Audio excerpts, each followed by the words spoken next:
अऊज़ु बिल्लाहि मिनश्शैतानिर्रजीम बिस्मिल्लाहिर्रहमानिर्रहीम रब्बि इश्रह ली सदरी वयस्सिर ली अमरी वाहलुल उक़्दतम मिन लिसानी यफ़क़हू क़ौली।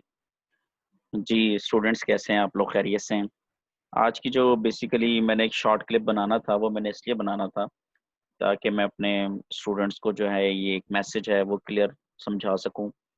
और पर्टिकुलरली वो लोग जो इस वक़्त इतनी सेंसिटिव टाइम में जो लोग बजाय इसके कि वो लोगों को हेल्प आउट करें कोरोना वायरस से फाइट करने के लिए, वो उल्टा करप्शन कर रहे हैं और करप्शन भी इस इंतहा की कर रहे हैं कि बेसिक एग्जांपल्स हमारे सामने हैं। यानी कि अगर वो प्लाज्मा डोनेट करना चाह रहे हैं तो बहुत ज़्यादा हैवी प्राइसेस चार्ज कर रहे हैं, हमें न्यूज़ में सुनने के लिए मिल रहा है।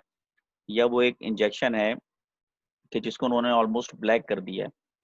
अब इन कामों में जो लोग मुलव्विस हैं उन लोगों से मैं सिर्फ ये एड्रेस करना चाहता हूँ कि अगर हम कुरान पाक को स्टडी करें और हम अंबिया के वाक़यात पढ़ें, तो मुझे बताइए कि हज़रत नूह अलैहिस्सलाम ने जब कश्ती बनाई थी और जब उन्होंने मोमिनीन को कहा था कि आप कश्ती में सवार हो जाएँ और कर्ब अज़ीम जो कि उस वक़्त का फ्लड था, उससे बचाया था, तो मेरा सवाल ये है क्या नूह अलैहिस्सलाम ने लोगों से कोई प्राइस चार्ज की थी? हज़रत नूह अलैहिस्सलाम को चाहिए था ना कि वो एक-एक बंदे से 1-1 करोड़ रुपया माँगते, जी 1-1 करोड़ रुपया दो और कश्ती में सवार हो जाओ, ताकि तुम लोगों की जान बच जाए। लेकिन उन्होंने 1 रुपया भी नहीं माँगा, क्योंकि वो कार खैर के लिए था। कि अगर अल्लाह रब्बुल आलमीन ने आपको किसी नेमत से नवाज़ा है और उस नेमत से अगर अवामुन नास को फ़ायदा हो सकता है, तो उसके लिए प्राइस चार्ज नहीं करनी चाहिए, बल्कि उसको अल्लाह की रहमत के तौर पर आगे फैलाना चाहिए।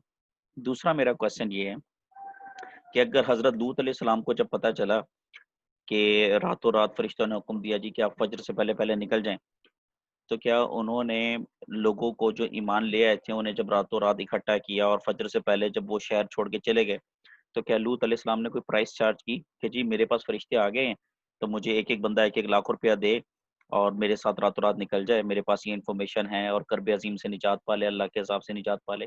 नहीं, ऐसा नहीं हुआ।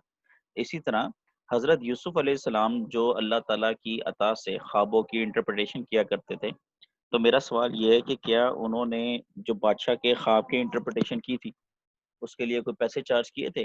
क्या वो जो ख्वाबों की ताबीर बताते थे, उसके लिए कोई पैसे चार्ज करते थे? और जब वो as a finance minister Egypt के लिए काम कर रहे थे, तो क्या उन्होंने कोई उसके लिए पैसे चार्ज किए? बल्कि उन्होंने क्या कहा? उन्होंने कहा कि मेरे पास जो भी है वो अल्लाह की नेमत है, अल्लाह का दिया हुआ इल्म है और ये पेशा-जवां मर्दी नहीं है कि अल्लाह ताला आपको किसी नेमत से नवाज़े तो आप अवामुन नास को उस नेमत को बजाय इसके कि आप फ्री ऑफ कॉस्ट दें, सवाब की नीयत से आप उसको चार्ज करना शुरू कर दें। इसी तरह हज़रत मूसा अलैहिस्सलाम ने जब बनी इसराइल को लिया और उन्हें समुंदर के दरमियान से गुज़ार दिया और कर्ब अज़ीम से निजात दिलाई, वो जो फ़िरौन का अज़ाब था, तो क्या उन्होंने चार्ज किया? क्या उन्होंने पर पर्सन लाख रुपए चार्ज किया और बनी इसराइल की कौम को अगर उसमें से गुज़ार लेते, तो लाखों कमा लेते, अल्लाह के नबी भी थे। नहीं, उन्होंने ऐसा नहीं किया भाई। तो मेरा स्पेशल मैसेज है उन तमाम लोगों को कि जिनको अल्लाह रब्बुल आलमीन ने किसी न किसी नेमतों से नवाज़ा है, सर आप ज़रूर चार्ज करें, कोई ऐसा मसला नहीं है। लेकिन ऐसी सिचुएशन में कि जहाँ पे मजबूरी का आलम आ जाए, कि जहाँ पे एक पैंडेमिक सी सिचुएशन आ जाए, जहाँ पे एक ऐसा मसला आ जाए कि जहाँ पे इंसानियत नाम की भी कोई चीज़ हो, तो काइंडली वहाँ पे अपनी सर्विसेज़ को अगर आप फ्री ऑफ कॉस्ट दे भी दें, तो अल्लाह रब्बुल आलमीन से आप बेतहाशा अजर पाएँगे। दूसरी बात जो मैं इस उम्मत को, इस कौम को मैसेज देना चाहता हूँ, वो ये देना चाहता हूँ कि हमारी कौम में एक सबसे बड़ा मिसकंसेप्शन और वो ये है कि वो ये समझते हैं कि हम ज़ुल्म भी करेंगे, हम गुनाह भी करेंगे तो अल्लाह ताला हमें बख्श देंगे, रसूलुल्लाह हमारी शफ़ाअत करेंगे। सर, ऐसा नहीं है।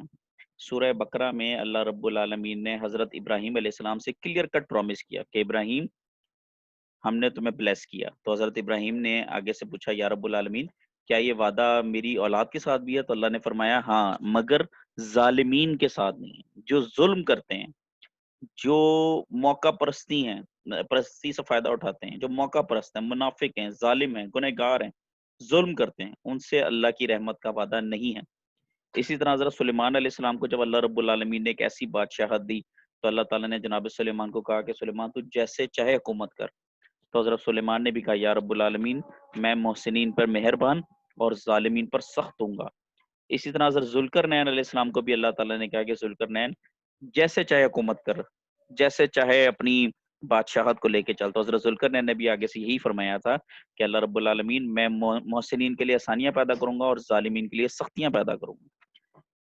تو یہ چیز سمجھ لیں جی، اس دنیا میں ہم لوگ آئے ہیں، میں کنکلوڈ کرنے لگا ہوں، تو ہمیں نیکیاں کرنی چاہیے، آسانیاں پیدا کرنا چاہیے، نہ کہ اس طرح کی سچویشن میں جہاں پہ لوگ جو ہیں وہ آپ سے ہیلپ چاہ رہے ہوں اور آپ اس معاملے میں بھی کرپشن کریں۔ اللہ رب العالمین سے ڈریں، اس میسج کو زیادہ سے زیادہ پھیلائیں۔ اللہ تعالی ہم سب کو عمل کرنے کی توفیق عطا فرمائیں۔